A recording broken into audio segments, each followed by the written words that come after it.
Hi guys, welcome back to Easy English with Manjunath channel.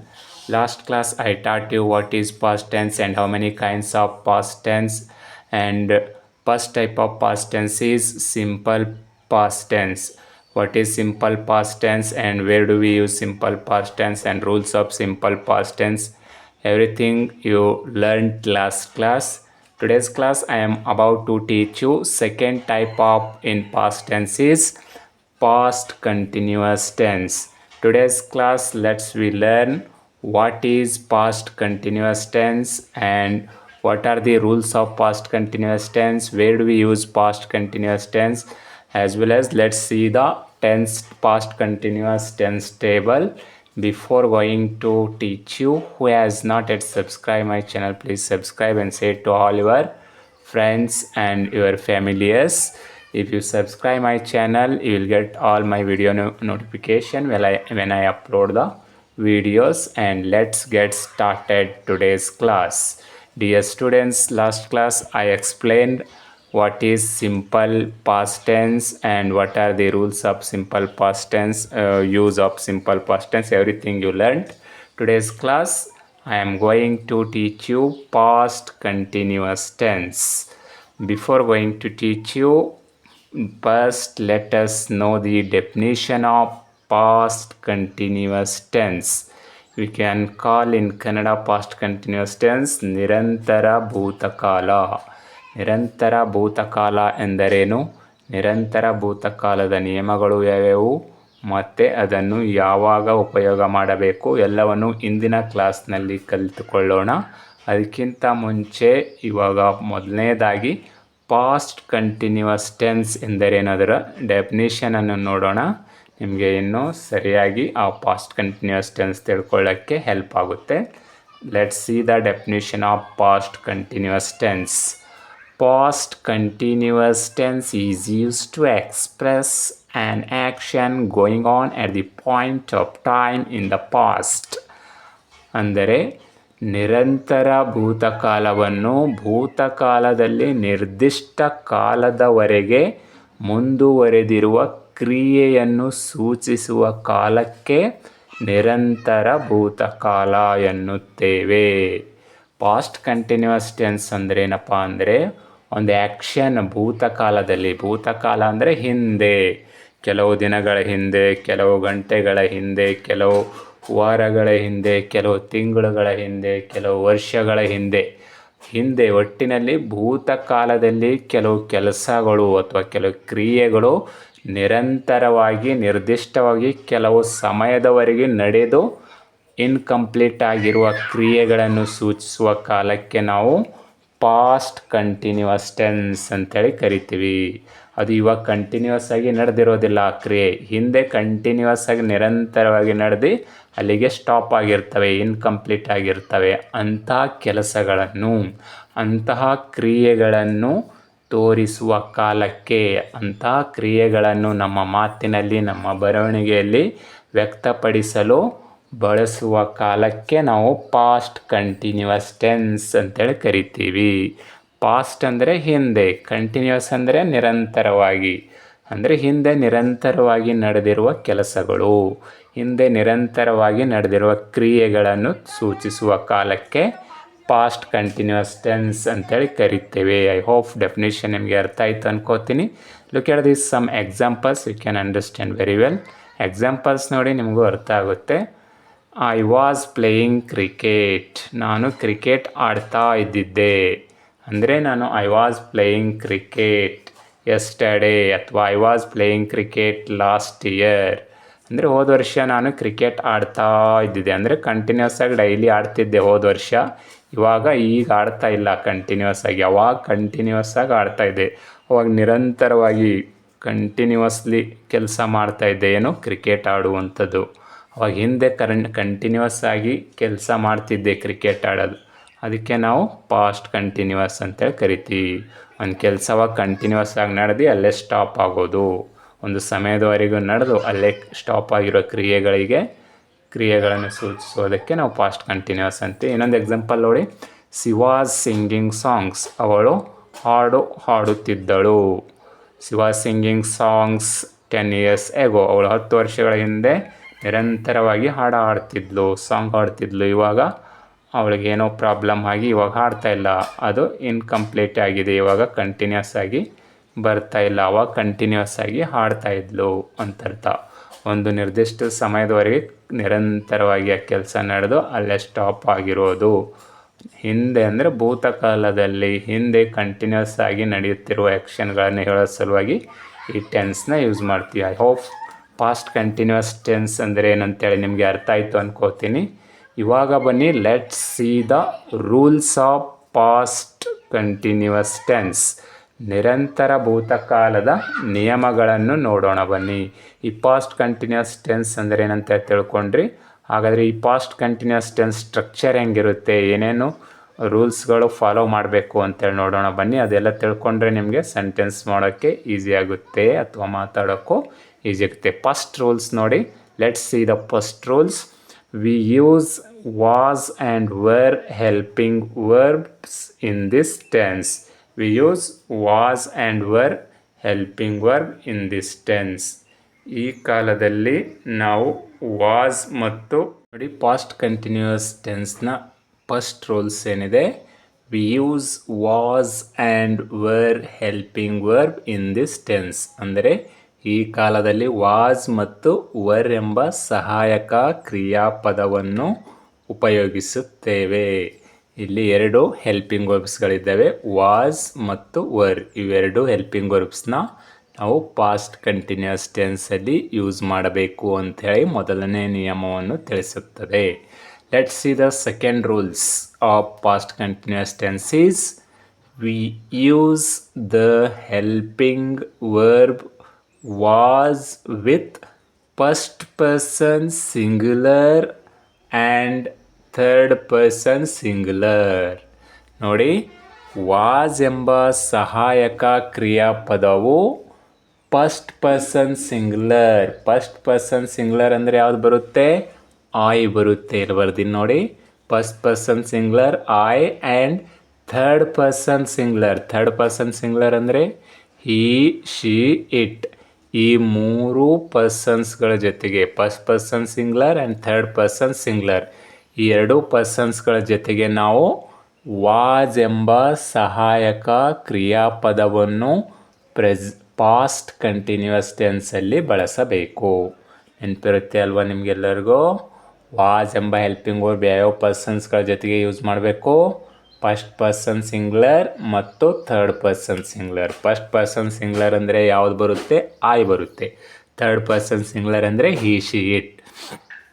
ಈ ಎರಡೂ ಪರ್ಸನ್ಸ್ಗಳ ಜೊತೆಗೆ was ಎಂಬ ಸಹಾಯಕ ಕ್ರಿಯಾಪದವನ್ನು ಉಪಯೋಗಿಸಬೇಕು ಪಾಸ್ಟ್ ಕಂಟಿನ್ಯೂಸ್ ಟೆನ್ಸಲ್ಲಿ. ಗೊತ್ತಾಯ್ತಲ್ಲ? ಇದು ಎರಡನೇ ಒಂದು ರೂಲ್ಸು ತಿಳಿಸುತ್ತದೆ. ಅದೇ ಥರ ಥರ್ಡ್ ರೂಲ್ಸ್ ಏನು ಹೇಳುತ್ತೆ ನೋಡೋಣ ಬನ್ನಿ. V use the helping verb var with first person plural, second person singular and plural as well as third person plural. ನೋಡಿ, ವಾಸು ಫಸ್ಟ್ ಪರ್ಸನ್ ಸಿಂಗ್ಯುಲರ್ ಮತ್ತು ಥರ್ಡ್ ಪರ್ಸನ್ ಸಿಂಗ್ಯುಲರ್ಗಳ ಜೊತೆಗೆ ಯೂಸ್ ಮಾಡಬೇಕು ಅಂತೇಳಿ ಹೇಳಿದ್ವಿ. ಅದೇ ಥರ ವರ್ ಎಂಬ ಹೆಲ್ಪಿಂಗ್ ವರ್ಬು ಯಾವ್ಯಾವ ಒಂದು ಪರ್ಸನ್ಸ್ಗಳ ಜೊತೆಗೆ ಯೂಸ್ ಮಾಡಬೇಕು ಪಾಸ್ಟ್ ಕಂಟಿನ್ಯೂಸಲ್ಲಿ ಅಂದರೆ first person plural. First person plural ಅಂದರೆ ಯಾವ್ದು ಬರುತ್ತೆ? ವಿ ಬರುತ್ತೆ. Second person singular and plural. Second person singular plural ಯಾವ್ದು ಬರುತ್ತೆ? ಯು ಬರುತ್ತೆ. As well as third person plural. Third person plural ಅಂದರೆ ಯಾವ್ದು ಬರುತ್ತೆ? ದೇ ಬರುತ್ತೆ. ಇಷ್ಟು ಪರ್ಸನ್ಸ್ಗಳ ಜೊತೆಗೆ ವರ್ ಎಂಬ ಸಹಾಯಕ ಕ್ರಿಯಾಪದವನ್ನು ಈ ಕಾಲದಲ್ಲಿ ಬಳಸಬೇಕು. ಯಾವ persons? First person plural, second person singular plural, third person plural. ಅಂದರೆ ವಿ, ಯು, ದೇ ಈ ಮೂರು ಪರ್ಸನ್ಸ್ಗಳ ಜೊತೆಗೆ ವರ್ ಎಂಬ ಹೆಲ್ಪಿಂಗ್ ವರ್ಬು ಈ ಕಾಲದಲ್ಲಿ ಬಳಸಬೇಕು ಅಂಥೇಳಿ ಮೂರನೇ ನಿಯಮ ತಿಳಿಸುತ್ತದೆ. ಅದೇ ಥರ ಫೋರ್ತ್ ರೂಲ್ ನೋಡಿ, we use ING verbs with all persons in this tense. ಈ ಕಾಲದಲ್ಲಿ ING ಕ್ರಿಯಾಪದಗಳನ್ನು ಬಳಸಬೇಕು. ಬಳಸಲಾಗುತ್ತದೆ. We use I N G verbs with all persons in this tense. ನಾವು ಈ ಕಾಲದಲ್ಲಿ ಐ ಎನ್ ಜಿ ಕ್ರಿಯಾಪದಗಳನ್ನು ಬಳಸುತ್ತೇವೆ. ಈ ಕಾಲ ಅಂದರೆ ಪಾಸ್ಟ್ ಕಂಟಿನ್ಯೂಸ್ ಟೆನ್ಸಲ್ಲಿ ಐ ಎನ್ ಜಿ ಕ್ರಿಯಾಪದಗಳನ್ನು ಬಳಸಬೇಕು. ಆಫ್ಟರ್ ಹೆಲ್ಪಿಂಗ್ ವರ್ಬ್ ಬರುವಂಥ ಮೇನ್ ವರ್ಬ್ ಏನಾಗಿರಬೇಕು? ಐ ಎನ್ ಜಿಯಲ್ಲೇ ಇರಬೇಕು. ರೈಟ್ ಇದ್ದರೆ ರೈಟಿಂಗು, ಸಿಂಗ್ ಇದ್ದರೆ ಸಿಂಗಿಂಗು, ಡಾನ್ಸ್ ಇದ್ದರೆ ಡಾನ್ಸಿಂಗು, ಟೀಚ್ ಇದ್ದರೆ ಟೀಚಿಂಗು, ಲರ್ನ್ ಇದ್ದರೆ ಲರ್ನಿಂಗು. ಒಟ್ಟಿನಲ್ಲಿ ಐ ಎನ್ ಜಿ ಕ್ರಿಯಾಪದಗಳನ್ನು ಈ ಕಾಲದಲ್ಲಿ ಬಳಸಬೇಕು. ಕೊನೆಯ ರೂಲ್ಸ್ ನೋಡಿ. We use not while making negative sentences. ನಾವು ನೆಗೆಟಿವ್ ಸೆಂಟೆನ್ಸ್ ಮಾಡುವಾಗ ಆಫ್ಟರ್ ಹೆಲ್ಪಿಂಗ್ ವರ್ಬು ನಾಟ್ ಎಂಬ ಪ್ರತ್ಯಯವನ್ನು ಹಾಕಬೇಕು. ನಾಟ್ ಹಾಕಿ ನಾವು ನೆಗೆಟಿವ್ ಸೆಂಟೆನ್ಸಸ್ ಮಾಡ್ತೀವಿ. ಗೊತ್ತಾಯ್ತಲ್ಲ? I hope rules of past continuous tense ನಿಮಗೆ ಅರ್ಥ ಆಯ್ತು ಅನ್ಕೋತೀನಿ. ಇನ್ನೊಂದು ಸಾರಿ ವೆರಿ ಸಿಂಪಲ್ ಆಗಿ ಹೇಳಬೇಕಾದ್ರೆ, ಈ ಕಾಲದಲ್ಲಿ was were helping verb use ಮಾಡ್ತೀವಿ. ವಾಸ್ ಎಂಬ helping verb first person singular ಮತ್ತು ಥರ್ಡ್ ಪರ್ಸನ್ ಸಿಂಗ್ಲರ್ಗಳ ಜೊತೆ ಯೂಸ್ ಮಾಡ್ತೀವಿ. ಫಸ್ಟ್ ಪರ್ಸನ್ ಸಿಂಗ್ಲರ್ ಅಂದರೆ ಐ ಮತ್ತು ಥರ್ಡ್ ಪರ್ಸನ್ ಸಿಂಗ್ಲರ್ ಅಂದರೆ ಹಿ, ಸಿ, ಇಟ್ ಬರುತ್ತೆ. ಅಲ್ಲಿ ವಾಸ್ ಎಂಬ ಹೆಲ್ಪಿಂಗ್ ವರ್ಬ್ ಯೂಸ್ ಮಾಡಬೇಕು. ಅದೇ ಥರ ವರ್ ಎಂಬ helping verb first person plural, second person singular plural, ಹಾಗೆ ಥರ್ಡ್ ಪರ್ಸನ್ ಪ್ಲೂರಲ್ಗಳ ಜೊತೆಗೆ ಯೂಸ್ ಮಾಡಬೇಕು. ಥರ್ಡ್ ಪರ್ಸನ್ ಪ್ಲೂರಲ್ ಅಂದರೆ ಫಸ್ಟ್ ಪರ್ಸನ್ ಪ್ಲೂರಲ್ ಅಂದರೆ ವಿ ಬರುತ್ತೆ, ಸೆಕೆಂಡ್ ಪರ್ಸನ್ ಸಿಂಗ್ಲರ್ ಪ್ಲೂರಲ್ ಅಂದರೆ ಯು ಬರುತ್ತೆ, ಥರ್ಡ್ ಪರ್ಸನ್ ಪ್ಲೂರಲ್ ಅಂದರೆ ದೇ ಬರುತ್ತೆ. ಅಂದರೆ ವಿ, ಯು, ದೇಗಳ ಜೊತೆಗೆ ವರ್ ಎಂಬ ಹೆಲ್ಪಿಂಗ್ ವರ್ಬ್ ಯೂಸ್ ಮಾಡಬೇಕು. ಮತ್ತು ಕ್ರಿಯಾಪದವನ್ನು ಇಲ್ಲಿ ಐ ಎನ್ ಜಿ ಕ್ರಿಯಾಪದವನ್ನು ಬಳಸಬೇಕು. ಇಲ್ಲಿ ಯಾವುದೇ ಮೇನ್ ವರ್ಬು ಜೊತೆಗೆ ಐ ಎನ್ ಜಿ ಇರಬೇಕು. ಅಂದರೆ ಇಲ್ಲಿ ಯಾವುದೇ ವಿ2 ಬರಲ್ಲ, ವಿ3 ಯಾವುದೂ ಬರಲ್ಲ. ವಿ1ಗೆ ಐ ಎನ್ ಜಿ ಹಚ್ಚಬೇಕು ಅಥವಾ ಐ ಎನ್ ಜಿ ವರ್ಬ್ಗಳನ್ನೇ ಬಳಸಬೇಕು. ರೈಟಿಂಗ, ಸಿಂಗಿಂಗ, ಡಾನ್ಸಿಂಗ, ಪ್ಲೇಯಿಂಗ, ಗೋಯಿಂಗ, ಈ ಥರ ನೋಡಿದ್ರಲ್ಲ. I hope rules of past continuous tense ನಿಮಗೆ ಅರ್ಥ ಆಯ್ತು ಅಂದ್ಕೋತೀನಿ.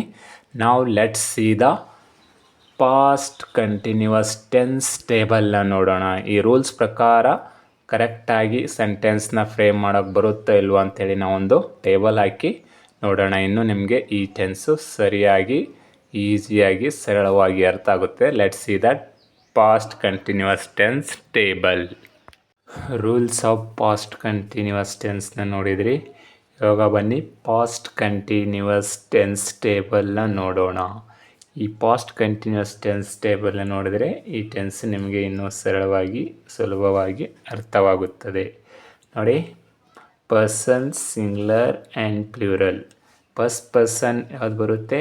ಐ ಬರುತ್ತೆ. First person I. First person singular I. First person plural we.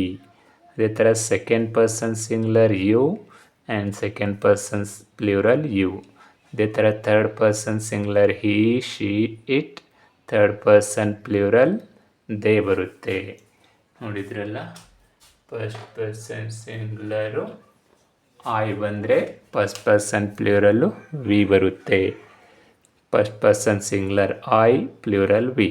Second person singular you plural you. Third person singular he, she, it. Third person plural they.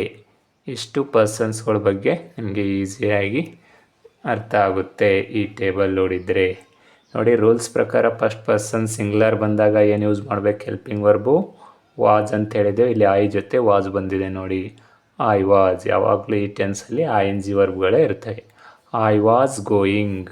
ನಾನು ಹೋಗುತ್ತಾ ಇದ್ದಿದ್ದೆ. We were going. ನೋಡಿ, second person ಬಂದಾಗ were ಎಂಬ helping verb use ಮಾಡಬೇಕಂತೆ ರೂಲ್ಸಲ್ಲಿ ಹೇಳಿದ್ದೆ. ಇಲ್ಲಿ ಬಂದಿದೆ ನೋಡಿ. We were going. ನಾವು ಹೋಗುತ್ತಾ ಇದ್ದಿದ್ದೆವು. ಅದೇ ಥರ ನೋಡಿ, second person singular you were going. ನೀನು ಹೋಗುತ್ತಾ ಇದ್ದಿದ್ದೀಯಾ. ಅದೇ ಥರ ಯು ವರ್ ಗೋಯಿಂಗ್. ನೀವು ಹೋಗುತ್ತಾ ಇದ್ದಿದ್ದಿರಿ. ಇಲ್ಲಿ ಯು ಅಂದರೆ ಸಿಂಗ್ಲರ್ ನೀನು, ಪ್ಲೂರಲ್ ಬಂದರೆ ನೀವು ಆಗುತ್ತೆ.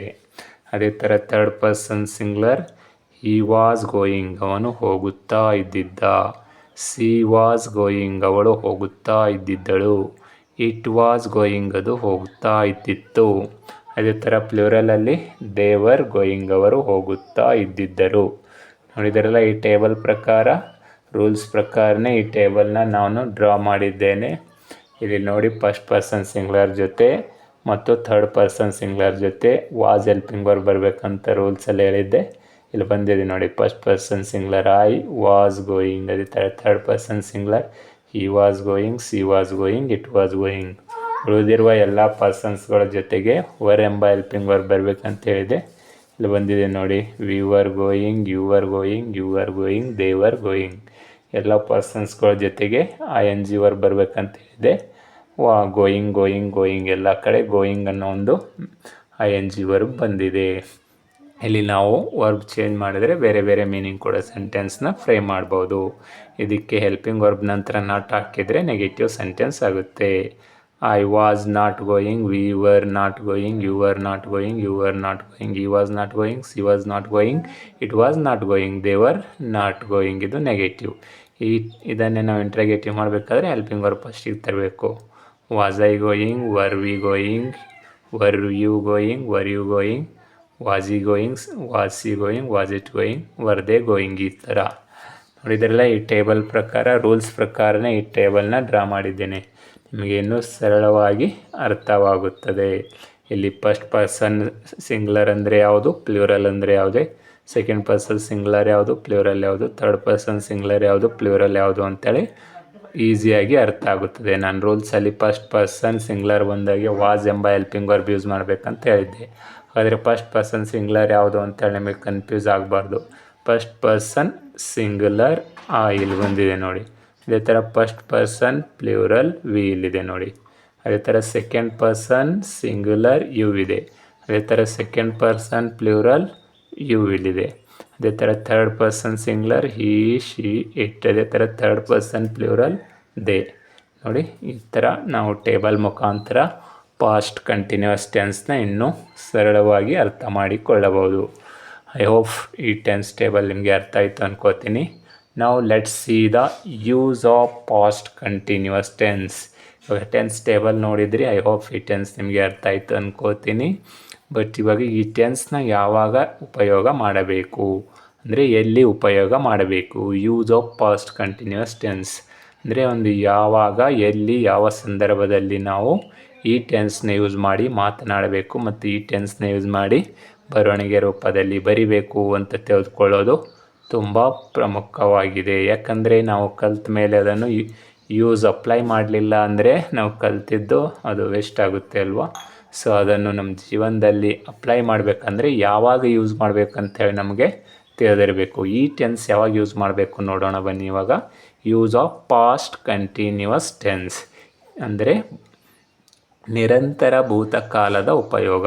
Use of past continuous tense. ಈ ಟೆನ್ಸ್ ಯಾವಾಗ ಯೂಸ್ ಮಾಡಬೇಕು, ಲೆಟ್ಸ್ ಸಿ. ಫಸ್ಟ್ ಒಂದು ಯೂಸಲ್ಲಿ ಯೂಸ್ ಮಾಡಬೇಕಂದ್ರೆ for an action going on at the same time in the past.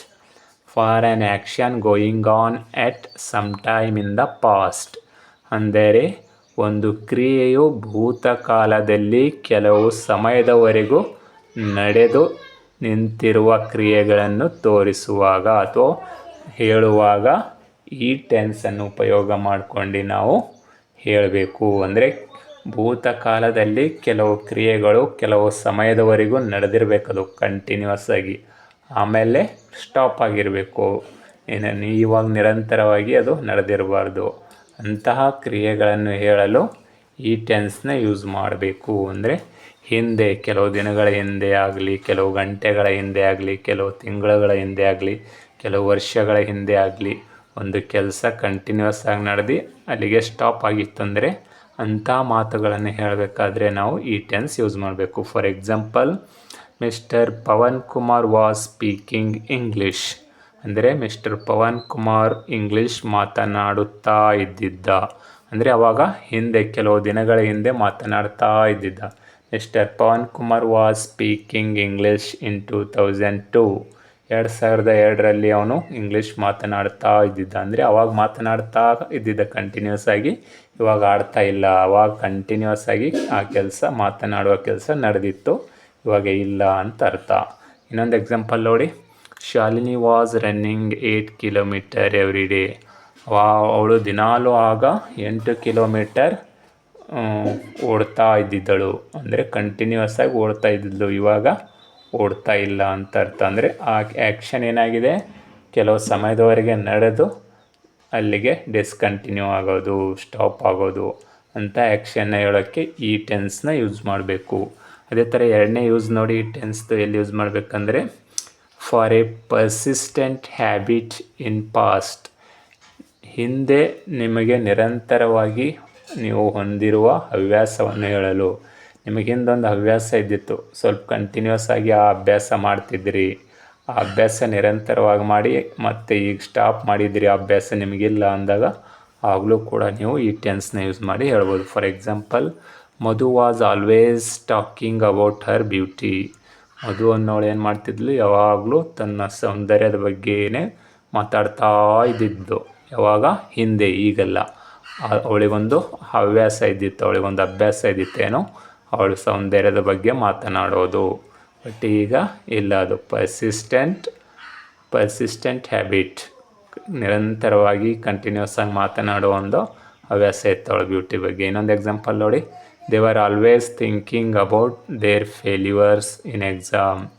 ಅವರಿಗೊಂದು ಹವ್ಯಾಸ ಇದ್ದಿತ್ತೇನು, ಯಾವಾಗಲೂ ಅವರು ಎಕ್ಸಾಮ್ದ ಫೇಲ್ಯೂರ್ ಬಗ್ಗೆ ಯೋಚನೆ ಮಾಡುವ ಒಂದು ಹವ್ಯಾಸ ಇದ್ದಿತ್ತು. ಹಿಂದೆ ನಿರಂತರವಾಗಿ ಹೊಂದಿರುವ ಹವ್ಯಾಸ ಅಥವಾ ಅಭ್ಯಾಸವನ್ನು ಹೇಳಬೇಕಾಗಿತ್ತಂದರೂ ಕೂಡ ನಾವು ಪಾಸ್ಟ್ ಕಂಟಿನ್ಯೂಸ್ ಟೆನ್ಸಲ್ಲೇ ಹೇಳಬೇಕು. ಫಾರ್ ಎಕ್ಸಾಂಪಲ್, ನಾನು ಇನ್ನೊಂದು ಎಕ್ಸಾಂಪಲ್ ಕೊಡಬೇಕಂದರೆ, ಐ ವಾಸ್ ಆಲ್ವೇಸ್